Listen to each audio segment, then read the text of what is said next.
Top ട്യൂഷന്റെ history ട്യൂട്ടോറിയലിലേക്ക് എല്ലാവർക്കും സ്വാഗതം. ഇന്നത്തെ ക്ലാസ്സിൽ നമ്മൾ പഠിക്കാൻ പോകുന്നത് chapter 7 extension of democracy through ഇൻസ്റ്റിറ്റ്യൂഷൻസിൽ വരുന്ന ഫോക്കസ്ഡ് ക്വസ്റ്റ്യൻസുകളാണ്.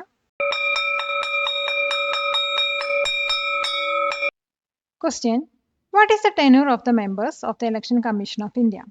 ഇലക്ഷൻ കമ്മീഷൻ ഓഫ് ഇന്ത്യയിലെ മെമ്പേഴ്സിന്റെ ടെന്യൂർ എത്രയാണ്? ടെന്യൂർ പറഞ്ഞാൽ ഓഫീസ് ഹോൾഡ് ചെയ്യാനുള്ള കാലാവധി.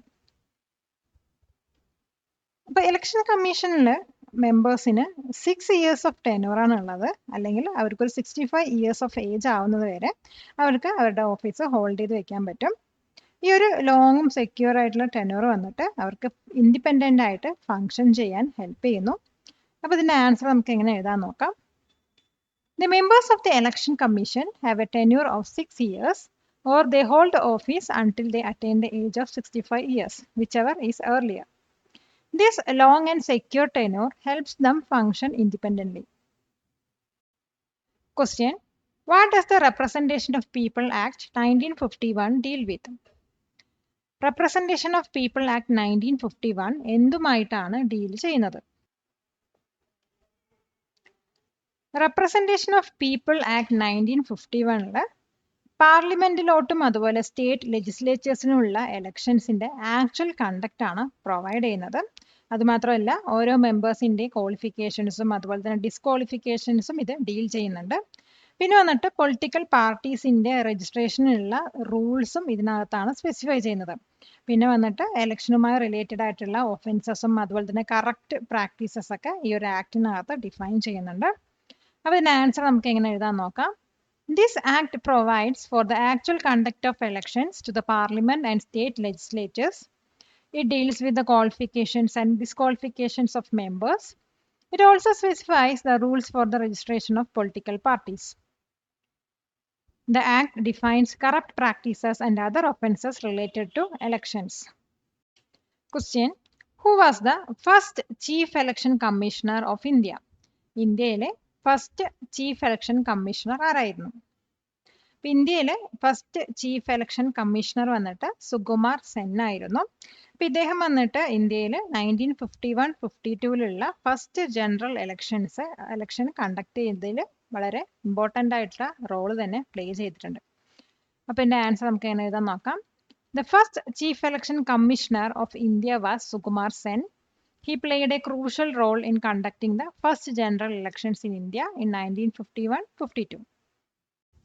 Question: what is the composition of the National Human Rights Commission? National Human Rights Commissionന്റെ കോമ്പോസിഷൻ എന്താണ്? ഇപ്പം നാഷണൽ ഹ്യൂമൻ റൈറ്റ്സ് കമ്മീഷനകത്ത് ഒരു ചെയർപേഴ്സണും 5 മെമ്പേഴ്സാണ് ഉള്ളത്. ഇപ്പം ഈ ഒരു ചെയർപേഴ്സൺ എന്ന് പറയുന്നത് സുപ്രീം കോർട്ടിലെ റിട്ടയർഡ് ചീഫ് ജസ്റ്റിസ് അല്ലെങ്കിൽ ജഡ്ജ് ആയിരിക്കണം. മറ്റു മെമ്പേഴ്സിനെ ഇന്ത്യയിലത്തെ പ്രസിഡന്റ് ആണ് അപ്പോയിന്റ് ചെയ്യുന്നത്. അപ്പം ഇതിന്റെ ആൻസർ നമുക്ക് എങ്ങനെ എഴുതാൻ നോക്കാം.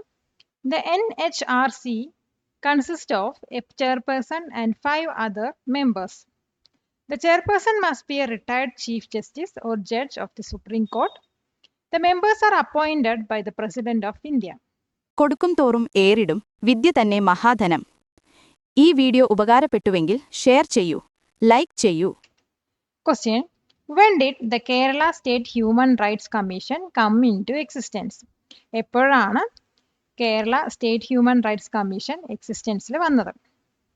ഇപ്പോൾ കേരള ഹ്യൂമൻ റൈറ്റ്സ് കമ്മീഷൻ എക്സിസ്റ്റൻസിൽ വന്നത് 11th December 1998 അപ്പോൾ ഇത് വന്നിട്ട് കേരളത്തിലുള്ള ജനങ്ങളുടെ ഹ്യൂമൻ റൈറ്റ്സ് പ്രൊട്ടക്ഷന് വേണ്ടിയിട്ടാണ് രൂപീകരിച്ചത്. അപ്പോൾ ആൻസർ നമുക്ക് എങ്ങനെ എഴുതാൻ നോക്കാം. The Kerala State Human Rights Commission came into existence on 11th December 1998. Its purpose is to protect the human rights of people within the state of Kerala. Question: what is the tenure of the members of the National Commission for Women? National Commission for Womenലെ മെമ്പേഴ്സിൻ്റെ tenure എത്രയാണ്? National commission for വിമനിലെ മെമ്പേഴ്സിൻ്റെ tenure എന്ന് പറയുന്നത് 3 years ആണ്. അപ്പോൾ അതിനകത്തുള്ള ചെയർപേഴ്സണെയും മെമ്പേഴ്സിനെയൊക്കെ സെൻട്രൽ ഗവൺമെൻറ് ആണ് നോമിനേറ്റ് ചെയ്യുന്നത്. പിന്നെ ആൻസർ എങ്ങനെ എഴുതാൻ നോക്കാം. The members of the national commission for women have a tenure of 3 years. The chairperson and members are nominated by the central government. Question: what does the protection of women from domestic violence act 2005 provide? എന്താണ് protection of women from domestic violence act 2005 provide ചെയ്യുന്നത്? ഇപ്പൊ ഈ ഒരു law വന്നിട്ട് സ്ത്രീകളെ അവരുടെ പാർട്ട്നേഴ്സിൽ നിന്നും അതുപോലെ തന്നെ റിലേറ്റീവ്സിൽ നിന്നും അവർക്ക് ലഭിക്കുന്ന ക്രൂരതകളിൽ നിന്നും പ്രൊട്ടക്ട് ചെയ്യാനാണ്. അപ്പൊ ഡൊമസ്റ്റിക് വയലൻസ് എന്ന് പറയുന്നത് ഫിസിക്കലായിട്ടും ഇമോഷണൽ ആയിട്ടും അതുപോലെ എക്കണോമിക് അബ്യൂസ് ഒക്കെയാണ് വരുന്നത്. അപ്പൊ ഈ ഒരു ലോ വന്നിട്ട് പ്രൊട്ടക്ഷൻ ഓർഡേഴ്സും അതുപോലെ തന്നെ റെസിഡൻസ് ഓർഡേഴ്സും പിന്നെ വിക്ടിംസിന് വേണ്ടിയിട്ടുള്ള ഫിനാൻഷ്യൽ റിലീഫ് ഒക്കെയാണ് പ്രൊവൈഡ് ചെയ്യുന്നത്. അപ്പൊ ഇതിന്റെ ആൻസർ നമുക്ക് എങ്ങനെ എഴുതാൻ നോക്കാം. This law protects women from violence by their partners or relatives. Domestic violence includes physical, emotional, and economic abuse. The law provides for protection orders, residence orders, and financial relief for the victims. Question: Who was the first chairperson of the Kerala State Women's Commission? Kerala State Women's Commission's first chairperson ആരായിരുന്നു? ഇപ്പോൾ Kerala state women's commission വന്നിട്ട് form ചെയ്തത് 14th March 1996 ഇതിന്റെ first chairperson എന്ന് പറയുന്നത് famous poet ആയിട്ടുള്ള സുഗതകുമാരിയാണ്. അപ്പൊ ഇതിന്റെ ആൻസർ നമുക്ക് എങ്ങനെ എഴുതാൻ നോക്കാം. The first chairperson of the Kerala State Women's Commission was the famous poet Sugathkumari. The commission was formed on 14th March 1996.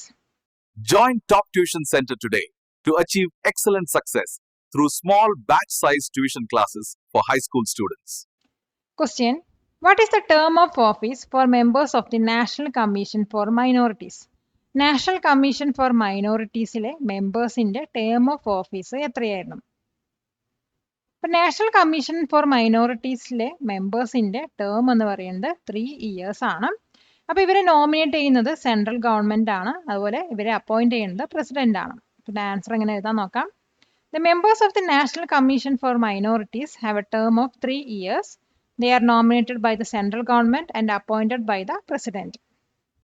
Question: What is the function of an electronic voting machine or EVM? Electronic voting machine അല്ലെങ്കിൽ EVM-ന്റെ function എന്താണ്? ഇപ്പൊ electronic voting machine എന്ന് പറയുന്നത് election സമയത്ത് votes electronically record ചെയ്യാൻ use ചെയ്യുന്ന ഒരു മെഷീനാണ്. അപ്പോൾ ഈ ഒരു മെഷീൻ യൂസ് ചെയ്തിട്ട് നമുക്ക് വോട്ടിംഗ് പ്രോസസ്സ് ഫാസ്റ്റർ ആക്കാൻ കഴിയുന്നു. അതോടൊപ്പം തന്നെ അത് എഫിഷ്യൻ്റ് ആയിട്ടുള്ള ഒരു മെത്തേഡും കൂടിയാണ്. ഇപ്പോൾ അതുമാത്രമല്ല, നമുക്ക് പെട്ടെന്ന് റിസൾട്ട് ഡിക്ലെയർ ചെയ്യാനും ഈ ഒരു മെഷീനിലൂടെ നമുക്ക് കഴിയുന്നതായിരിക്കും. അപ്പോൾ ഇതിൻ്റെ ആൻസർ നമുക്ക് ഇങ്ങനെ എഴുതാൻ നോക്കാം. An EVM is used to record votes electronically during elections. It makes the voting process faster and more efficient. It also helps in the timely declaration of results. The VVPAT system is attached to it to ensure transparency. Question: What is the main role of the presiding officer at a polling booth? Polling ബൂത്തിലുള്ള presiding officerന്റെ main role എന്താണ്? ഇപ്പോൾ presiding ഓഫീസറാണ് polling ബൂത്തിലുള്ള overall in charge ആയിട്ട് വരുന്നത്. അപ്പോൾ ഇവർ വന്നിട്ട് നമ്മൾ വോട്ടിംഗ് സമയത്ത് വോട്ടിംഗ് കാര്യങ്ങളും പോളിംഗ് പ്രോസസ്സൊക്കെ കറക്റ്റായിട്ട് നടക്കുന്നുണ്ടോ എന്ന് എൻഷുർ ചെയ്യുന്നു. അതുമാത്രമല്ല, ആ പോളിംഗ് ബൂത്തിലുള്ള മറ്റു പോളിംഗ് ഓഫീസേഴ്സിൻ്റെ വർക്കും ഇവർ സൂപ്പർവൈസ് ചെയ്യുന്നു. അപ്പോൾ ഇതിൻ്റെ ആൻസർ നമുക്ക് ഇങ്ങനെ എഴുതാൻ നോക്കാം. The presiding officer is the overall in charge of the polling booth. He or she ensures that the polling process is conducted smoothly and fairly. They supervise the work of all other polling officers at the booth. Question: What is the role of the Union Public Service Commission or UPSC? Union Public Service Commission അല്ലെങ്കിൽ UPSCയുടെ role എന്താണ്? UPSC എന്ന് പറയുന്നത് ഇന്ത്യയിൽ government ഒഫീഷ്യൽസിനെ recruit ചെയ്യുന്ന ഒരു central ഏജൻസിയാണ്. അപ്പോൾ ഇവർ വന്നിട്ട് കോമ്പറ്റേറ്റീവ് എക്സാമിനേഷൻസും അതുപോലെ ഇൻ്റർവ്യൂസിലൂടെയൊക്കെയാണ് ഈ ഒരു ഗവൺമെന്റ് ഒഫീഷ്യൽസിനെ സെലക്ട് ചെയ്യുന്നത്. പിന്നെ ഇതിനകത്ത് ഓൾ ഇന്ത്യ സർവീസസും അതുപോലെ തന്നെ സെൻട്രൽ സിവിൽ സർവീസസും ഇൻക്ലൂഡഡ് ആണ്. പിന്നെ ഇവർ മെയിനായിട്ട് എൻഷുർ ചെയ്യുന്നത് എന്താണെന്ന് വെച്ചാൽ ഈ ഒരു റിക്രൂട്ട്മെന്റ് എന്ന് പറയുന്നത് മെറിറ്റ് ബേസിസിലാണ്. അപ്പോൾ ഇതിൻ്റെ ആൻസർ നമുക്ക് എങ്ങനെ എഴുതാൻ നോക്കാം. The UPSC is the central agency for recruiting government officials in India. It conducts competitive examinations and interviews for various civil services. This includes the All India Services and Central Civil Services. It ensures that recruitment is based on merit and is fair. Subscribe to this channel for more videos like this. Question: Why is January 25th celebrated as National Voters Day? എന്തുകൊണ്ടാണ് January 25th national voters day ആയിട്ട് celebrate ചെയ്യുന്നത്? Election commission of India form ചെയ്തത് 1950 ജാനുവരി 25 അപ്പോൾ ഈ ഒരു election commission of ഇന്ത്യയുടെ foundation day mark ചെയ്യാനാണ് ജനുവരി 25 national voters day ആയിട്ട് സെലിബ്രേറ്റ് ചെയ്യുന്നത്. അപ്പോൾ ഈ ഒരു ദിവസം വന്നിട്ട് എല്ലാ എലിജിബിൾ സിറ്റിസൺസിനെയും വോട്ടേഴ്സായിട്ട് എൻറോൾ ചെയ്യാനും അതുപോലെ തന്നെ ഇലക്ഷൻസിൽ പാർട്ടിസിപ്പേറ്റ് ചെയ്യാനും എൻകറേജ് ചെയ്യുന്നു. അപ്പോൾ ഇതിൻ്റെ മെയിൻ എയിം എന്ന് പറയുന്നത് വോട്ടിങ്ങിൻ്റെ ഇമ്പോർട്ടൻസിനെ കുറിച്ചിട്ടുള്ള അവയർനെസ് കൂട്ടാനാണ്. അപ്പോൾ ഇതിൻ്റെ ആൻസർ നമുക്ക് എങ്ങനെ എഴുതാൻ നോക്കാം. January 25th is celebrated as National Voters' Day to mark the foundation day of the Election Commission of India. The Election Commission was formed on this day in 1950. The day encourages all eligible citizens to enroll as voters and participate in elections. It aims to increase awareness about the importance of voting. Question: what are the objectives of the National Commission for Protection of Child Rights? National commission for protection of child റൈറ്റ്സിൻ്റെ objectives എന്തൊക്കെയാണ്?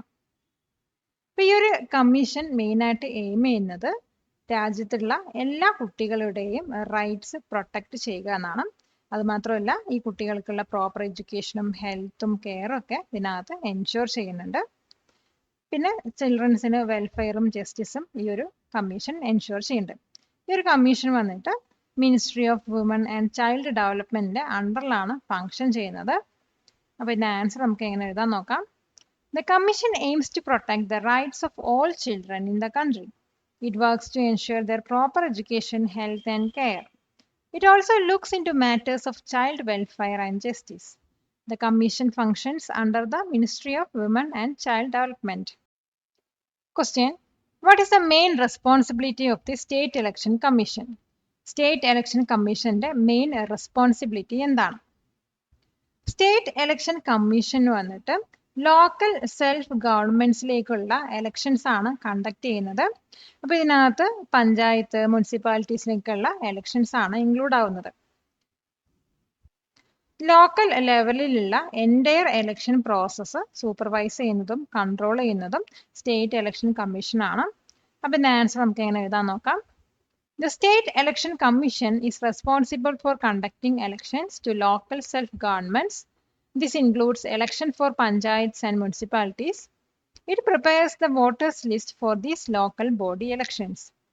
It also supervises and controls the entire election process at local level.